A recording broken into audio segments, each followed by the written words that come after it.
Pets are the best. If you have the time, money, and space to get one, it's a pretty good guarantee that your life will improve. A pet provides companionship and fuzzy snuggles, listens to your problems, and never complains about politics. Every once in a while, though, a pet owner will get more than they bargained for. House training problems, aggressive streaks, or even seemingly paranormal activity can be part and parcel with a new pet. For one Wisconsin family, it was the latter. When they brought a shelter cat home, his eerie abilities instantly changed their lives. On a Friday afternoon in February 2012, young mom Amy Jung and her son Ethan stopped by the Humane Society in Door County, Wisconsin. It was just going to be a quick visit to see some animals, Amy thought. When they walked in, they were greeted by a 21-pound orange tabby named Pudding. He seemed laid back and friendly, and Amy asked about him to the shelter staff, who told her of his surprising background. Up until a month prior, Pudding had been living with another cat, a younger kitten named Whimsy, when their owner passed away. Now they were both at the shelter together, and they were inseparable. Even before that, Pudding hadn't had an easy life. He'd been in and out of the shelter for years, starting in 2003 and more recently in 2008, when a family gave him up due to allergies. He'd even had a name change.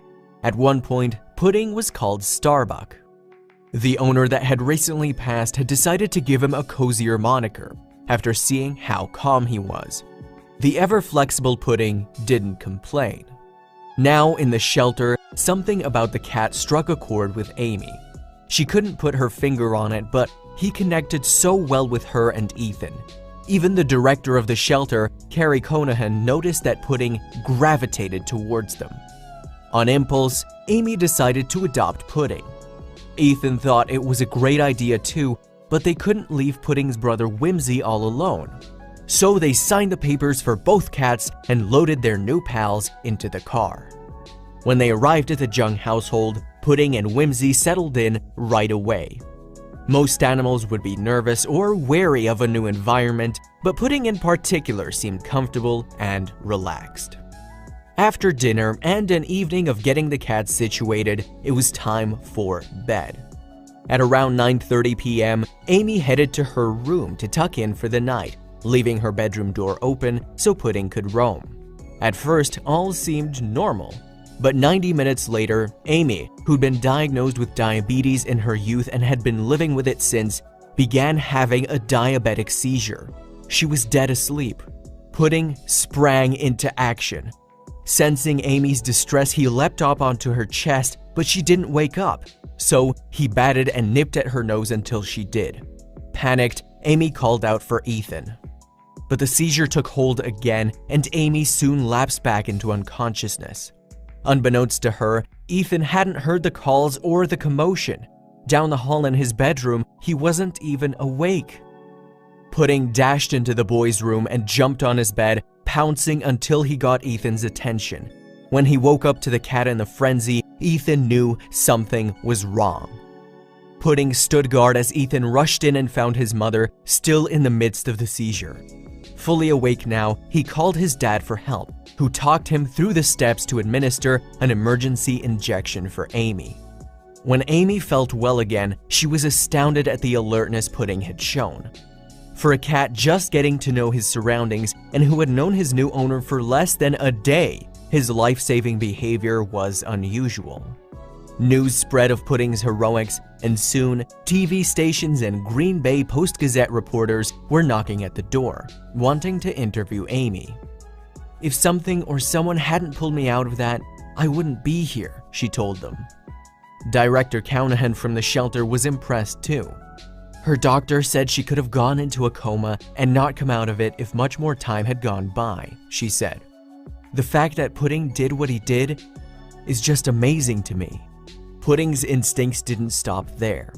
After Amy's seizure, she started to bring Pudding everywhere, even to her job at the local florist, where he learned to stand watch and meow whenever he sensed her blood sugar dropping into the danger zone. Amy's doctor recommended she sign Pudding up to be a therapy cat. Given his chill disposition, he was a shoo-in and passed the registration with flying colors. He even has his own Facebook fan page, Pudding Jung. And what about Whimsy? Just 3 years old at the time, he had a few more years before he could fill the older cat's shoes. But director Callahan was hopeful. "Maybe he'll pick up some of Pudding's powers," she said. Director Callahan's hope wasn't completely out of the picture. Pet owners all over the world have seen their friends pull life-saving maneuvers that seem to defy science or explanation. Between her stints as a Marine and a mom, Stephanie Herfel was tough as nails. Still, she couldn't help but feel sad to see her son go overseas with the Air Force. But there was one part of his departure he didn't tell her about until the last minute. Stephanie's son didn't want her to feel too lonely while he was away, so he arranged a special gift for her.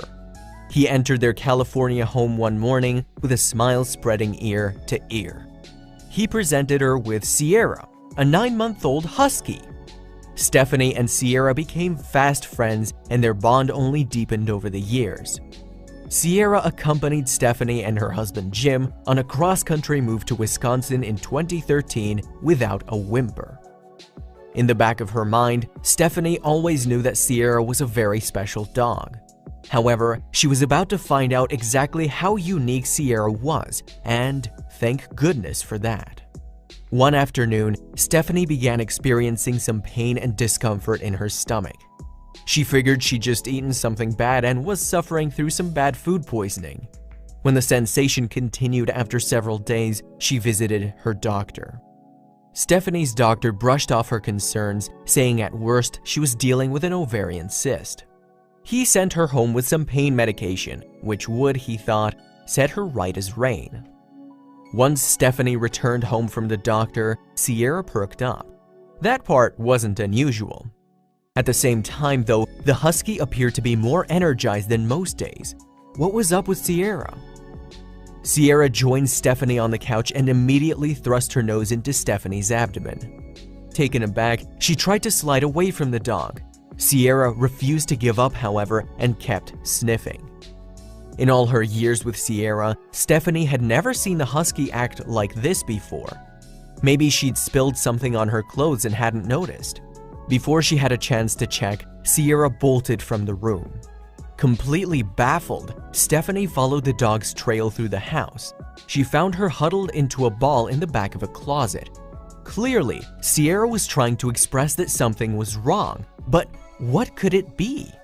By this point, Stephanie trusted her dog more than anyone else on earth. She couldn't help but think back to her abdominal issues. Perhaps through some miracle, Sierra knew something that nobody else did. So, Stephanie scheduled another doctor's visit, and there, Stephanie's worst fears were realized. Tests showed that she had ovarian cancer, which reached a pretty advanced stage. They would have to act fast to save Stephanie's life. In addition to chemotherapy, Stephanie underwent a hysterectomy and a spleen removal surgery in 2014. These procedures put a lot of stress on the Herfel family, but at least Stephanie had her trusty dog at her side during her recovery. To no one's surprise, Stephanie bounced back. The next year passed without much to write home about, which was fine by her.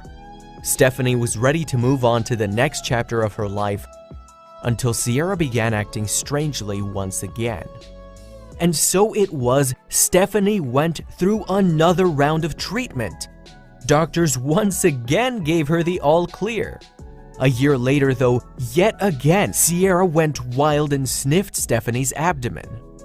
For a third time, Sierra correctly diagnosed a tumor inside Stephanie. Treatment, release, recovery, rinse and repeat. Surely she must have thought this would be the last diagnosis. Well, as of 2018, she's been cancer-free since. Leaving that dingy hospital bed behind, Stephanie wanted to return to her life and help others suffering from disease. But she couldn't help but wonder, how did Sierra know? Dr. David Kushner, Stephanie's primary oncologist, had a theory. He explained that certain dog breeds can detect chemical traces given off by tumors with an accuracy of up to 98%. Stephanie and Jim were lucky enough to own a canine with a special gift. They decided not to squander their good fortune. They went public about their amazing story, hoping it could help other people who went undiagnosed. Stephanie also got involved with the Wisconsin Ovarian Cancer Alliance, where she eventually rose to a seat on the board. Sierra is a pretty big local celebrity to everyone in the organization, too. Ultimately, Stephanie believes her story can let people think about their animals and go, "Wow, my animal did this when I got diagnosed," just to give the animals credit that they are pretty smart.